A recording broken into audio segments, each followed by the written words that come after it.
Zahra Dina Agustiani Nero. Oh, ya, itu.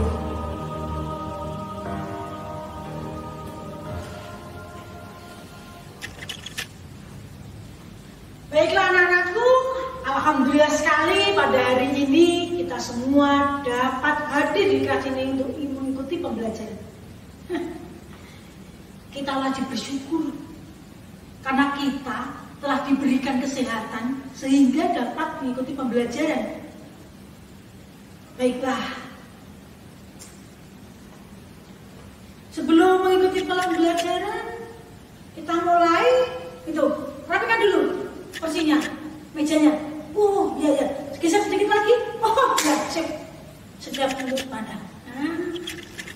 Tapi itu mengapa lantainya kok kotor? Piket belum melaksanakan tugasnya ya? Apa alasannya? Oh, keseringan. Oh, tidak apa-apa. Semoga besok pagi kalian tidak ada yang terlambat lagi ya, supaya kalian bisa untuk melaksanakan tugas sebagai tim piket. Anak-anakku perlu ketahui bahwa kebersihan itu harus dijaga. Apakah ada yang ingat pepatah kebersihan sebagian dari iman?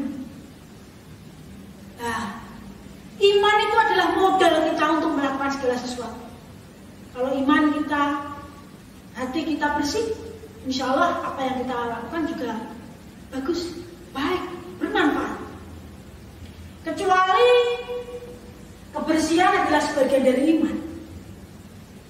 Kebersihan itu bisa menciptakan kenyamanan dalam diri kita untuk mengikuti pembelajaran. Jadi guru itu tugasnya hanya menyampaikan materi pelajaran. Kamu tidak perlu susah payah memberikan pendidikan karakter. Orang perlu kue golek-golek gawean di cukup.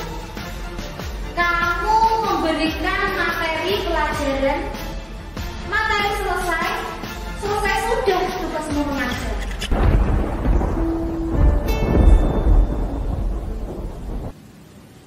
Apa benar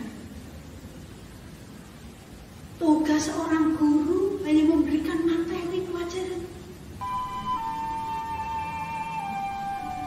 Apakah benar seorang guru tidak memiliki kewajiban untuk memperbaiki budi pekerti sikap siswa yang dirasa kurang pantas?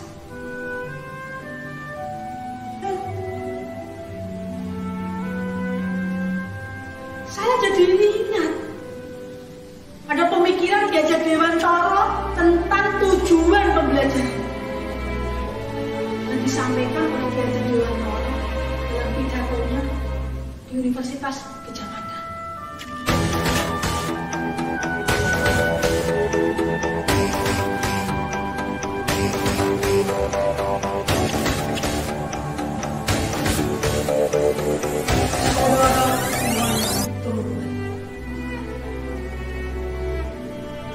Pada dasarnya, pengajaran adalah proses memberikan ilmu yang bermanfaat kepada murid. Sedangkan pendidikan adalah tuntunan yang diberikan kepada segala kodrat anak supaya dapat mencapai keselamatan dan kebahagiaan setinggi-tingginya sebagai manusia dan anggota masyarakat.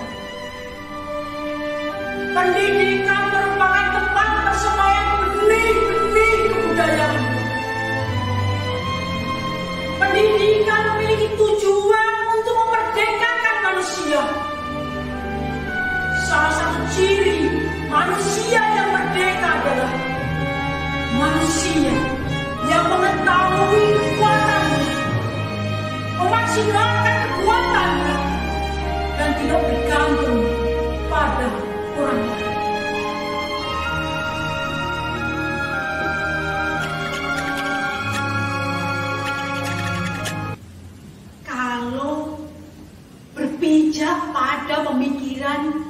belajar Dewantara tadi.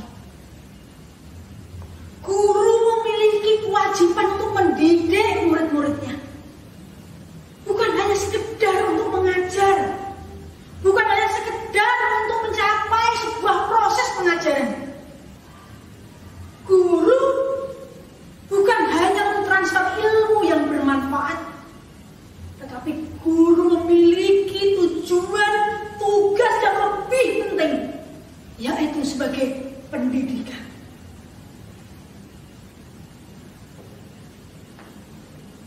Pendidikan tidak bisa terrealisasi, terlaksana hanya dengan memberikan ilmu. Benar kan?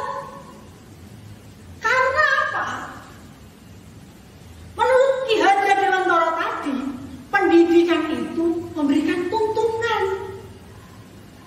Bagaimana kita bisa memberikan tuntunan kalau hanya memberikan materi, hanya memberikan teori?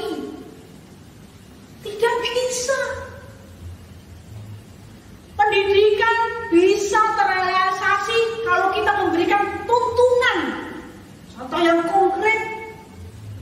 Dan pendidikan sebagai tempat persampaian benih-benih, maka di situ kita harus dapat memaksimalkan potensi murid kita, bukan hanya sekedar mentransfer ilmu.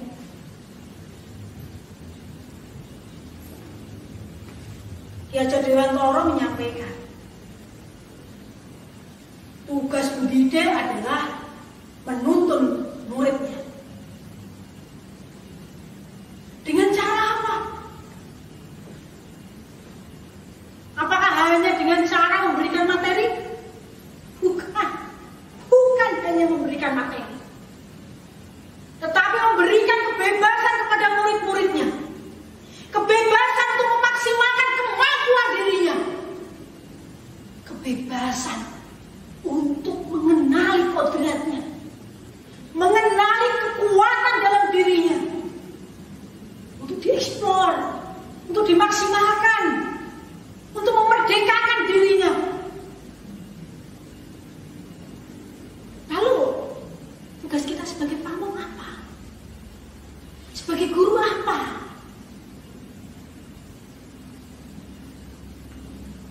Apakah hanya memberikan materi? Iya. Bisa terrealisasi itu pendidikan. Sampai kapanpun, kalau kita hanya memberikan materi, pendidikan, tujuan pendidikan tidak akan pernah terrealisasi. Karena fungsi kita sebagai pamong tidak bisa terrealisasi. Kita harus memberikan tuntunan. Dengan cara apa? Tadi sudah saya sampaikan, yang memberikan kebebasan, tetapi kita juga harus menjadi pamong. Untuk apa? Tugas pamong itu apa? Tugas pamong adalah mengarahkan murid kita. Ketika kita memberikan kebebasan yang sebebas-bebasnya, tapi tetap terbatas.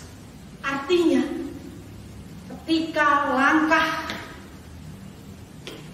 murid kita kurang benar, tugas kita adalah membenarkan.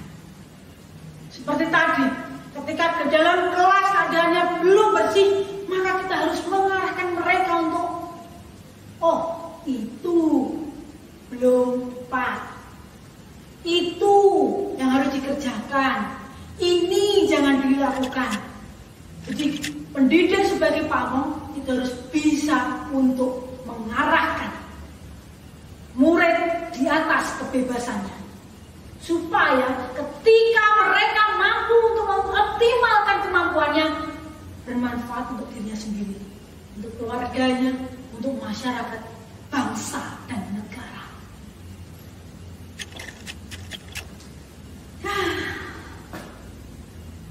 Memang menjadi pendidik itu tidak mudah. Pendidik harus memiliki sikap yang terbuka. Apalagi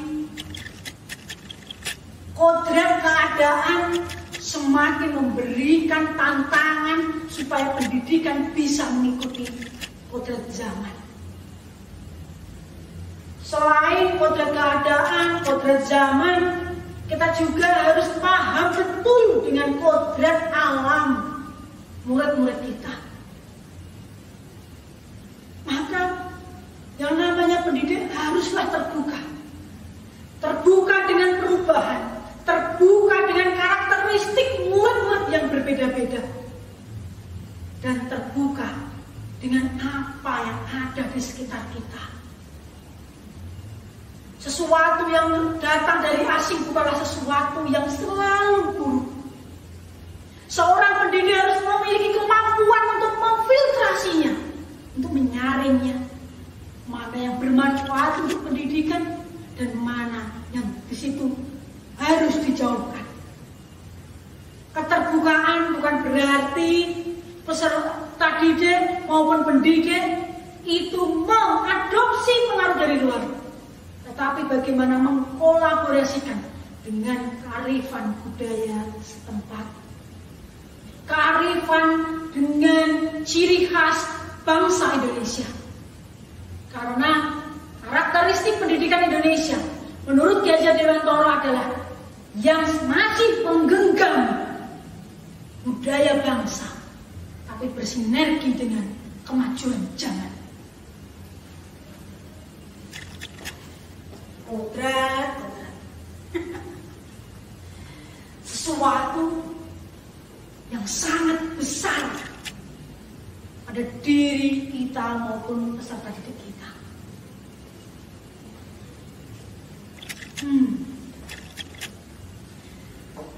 Kodrat alam, sesuatu yang ada di lingkungan. Kodrat zaman, bagaimana cara untuk mewujudkannya. Kodrat itu, kedua kodrat itu tidak bisa berjalan beriringan kalau peserta didik kita tidak memiliki budi pekerti yang baik. Budi pekerti itu adalah karakter. Maka kalau guru memiliki potensi atau memiliki kemampuan hanya memahami bahwa pendidikan itu adalah mentransfer ilmu saja, kapan pendidikan karakter bisa terwujud? Kapan? Tidak mungkin bisa terjadi. Karena budi pekerti itu tidak hanya sekedar teori, tapi budi pekerti itu adalah karakter yang harus ditanamkan. Kalau menurut Ki Hajar Dewantoro, tempat yang paling utama dan paling penting dalam pendidikan budi pekerti itu adalah keluarga. Mengapa? Kok bukan sekolah? Jelas sekolah itu memberikan banyak ilmu. Mengapa kok keluarga? Apa ya? Oh iya, saya ingat. Keluarga merupakan ekosistem terkecil yang bisa membentuk kepribadian murid. Ada hubungan dengan orang dewasa, ada hubungan dengan kakak adik, dengan umur yang berbeda, kompleksitas permasalahan yang berbeda-beda. Dari keluarga itulah budi pekerti keluarga yang ditanamkan pada peserta didik yang pertama. Terus, apakah tugas budi pekerti hanya di keluarga? Penanaman budi pekerti hanya di keluarga? Tidak. Pendidik memiliki kewajiban sebagai partner keluarga dalam menciptakan budi pekerti yang baik pada diri siswa. Jadi, kalau misalkan guru hanya memberikan materi saja, maka guru tidak memahami kodrat alam, kodrat zaman, kodrat keadaan. Guru juga tidak memahami atas keterbukaan.